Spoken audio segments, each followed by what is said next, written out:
Assalamualaikum warahmatullahi wabarakatuh. My name is rizky febrian and I'm from class PBA with study number 22 20 50 23. Method of education East versus West. A teacher from a Western country recently visited an elementary school in an Asian country. In one class, she watched 60 young children as they learned to draw a cat.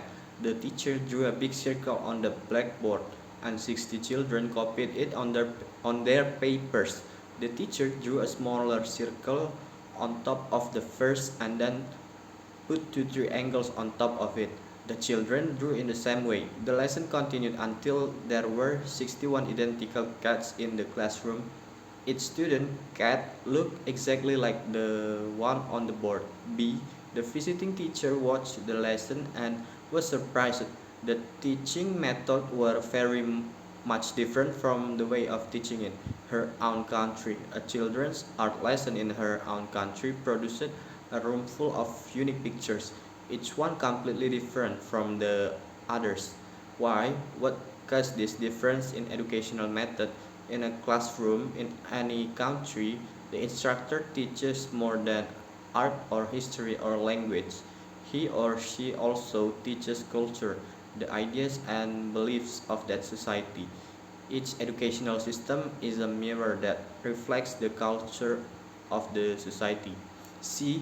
In a society such as the United States or Canada, which has many national, religious, and cultural differences, people highly value individualism, the differences between people.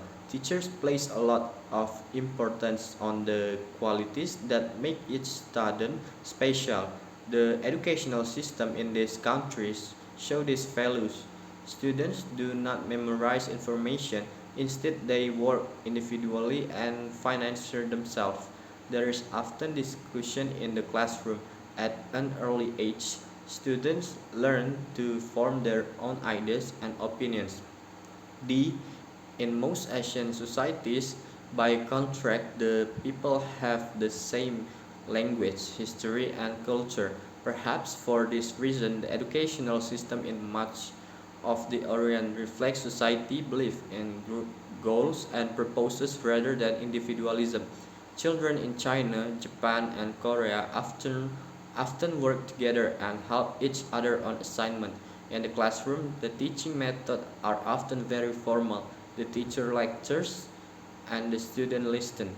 There is not much discussion. Instead, the student receive rules or information that they have memorized. A. There are advan- there are advantages and disadvantages to both of the system of education.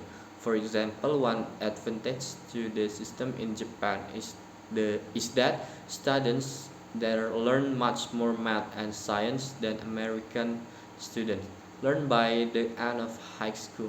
They also study more hours each day and more days each year than North Americans do. The system is difficult, but it prepares students for a society that values discipline and self-control. There is, however, a disadvantage. Memorization is an important learning method in Japanese school. Yet many students say that after an exam they forgot much of the information that they have memorized. F. The advantage to the educational system in North America, on the other hand, is that students learn to think for themselves. The system prepares them for a society that values creative ideas. There is, however, a disadvantage. When students graduate from high school, they haven't memorized as many basic rules and facts as students in other countries have.